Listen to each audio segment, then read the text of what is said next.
Welcome to 60 Second Civics, the daily podcast of the Center for Civic Education. I'm Mark Gage. In the 1950s, racial segregation and discrimination were deeply entrenched.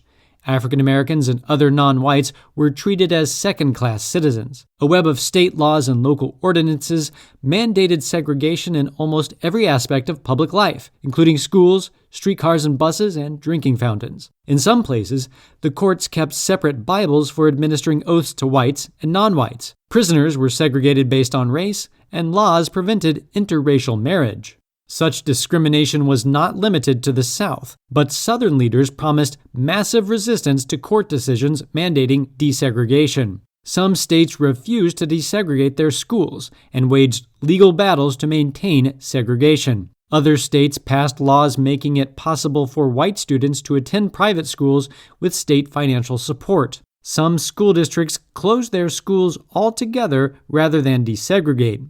For the most part, the national government deferred to state governments in matters of race. The next several years saw an increase in racially motivated murders, assaults, death threats, cross-burnings, and attacks on private homes. President Dwight Eisenhower, who had been reluctant to intervene in state matters, finally sent National Guard troops into Little Rock, Arkansas in 1957 to open public schools that had been closed in protest to the Brown v. Board of Education decisions.